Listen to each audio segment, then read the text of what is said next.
जय द्वारकाधीश। मच्छिंद्र नाथ की कहानी बोल रहा हूँ मैं। मच्छिंद्र नाथ, गोरखनाथ, ये दोनों घूमते घूमते एक राजा के शहर में आए। वहाँ पे भिक्षा लेने के लिए जाने का था, तो किसी को पूछा यहाँ पे इतनी भीड़ क्यों है, तो किसी ने बताया कि हमारे राजा साहब बहुत अच्छे और धर्मशाली थे, राजा मर गए। तो मच्छिंद्र नाथ ने सोचा कहाँ पे मरे, तो बोलते जंगल में अटैक आके मर गए। उस ज़माने में भी ऐसी बीमारी होती थी।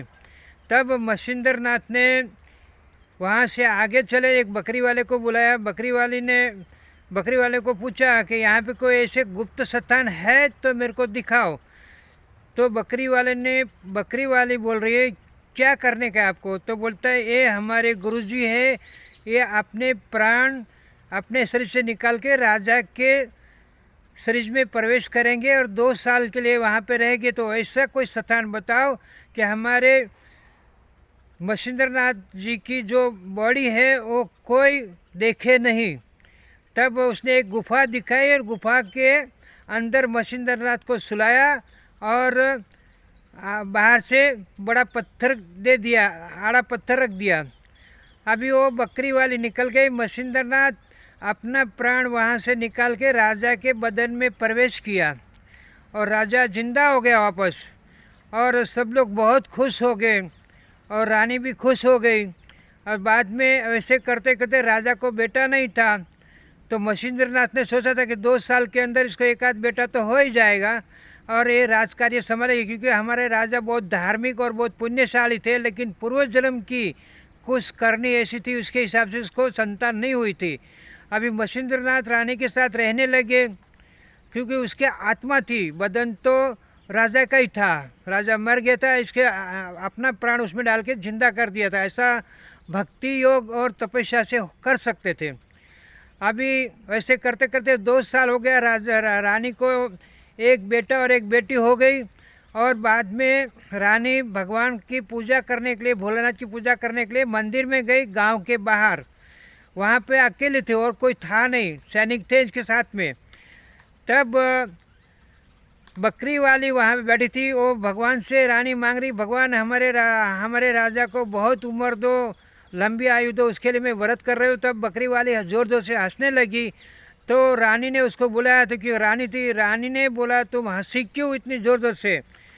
तो बोलती है रानी साहिबा जाने दो, मैं आपको बताऊंगी तो आप मेरे को मृत्यु दंड देंगे, नहीं बताऊंगी तो भी लफड़ा है।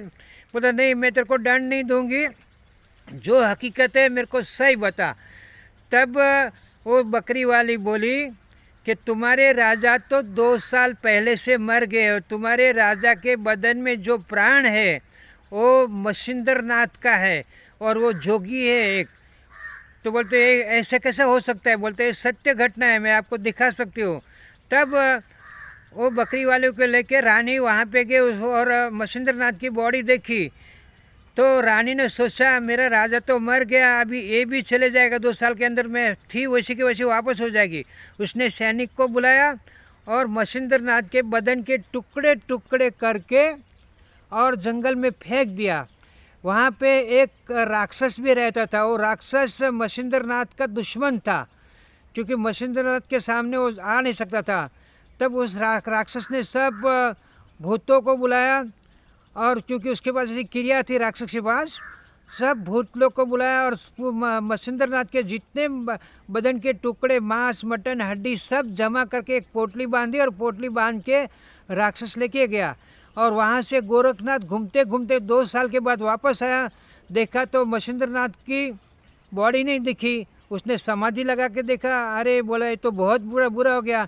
तो गोरखनाथ थे, वो एक तरीके से भोलानाथ का अंश है। गोरखनाथ ने भगवान शिव की समाधि लगा के देखा। बाद में भगवान के पास गया, भोलेनाथ को बोला प्रभु ये आपका भक्त है, उसके लिए मैं इसको मार तो नहीं सकता हूँ, लेकिन कोई ऐसी क्रिया बताओ जैसे मच्छिंद्र नाथ की हड्डियाँ मेरे को वापस मिले।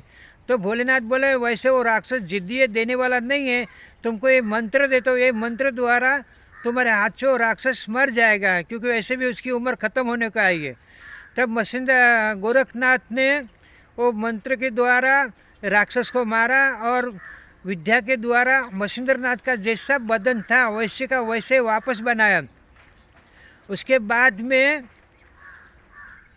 गोरखनाथ ने मच्छिंद्रनाथ की आत्मा को अपनी शक्ति द्वारा वापस बुला लिया और मच्छिंद्रनाथ खड़े हो गए। 2 साल पूरे हो गए थे, रानी पहले के जैसी वापस हो गई। रानी को एक संतान हुई, वही संतान ने राज संभाला। ये सत्य घटना है, मनगढ़ंत कहानी नहीं। कुछ कुछ बातें मैं भूल गया हूँ, लेकिन फिर भी आगे पीछे की बातें याद है, उसके लिए आपको बताया। बहुत अच्छी कहानी है। रखो। जय द्वारकाधीश।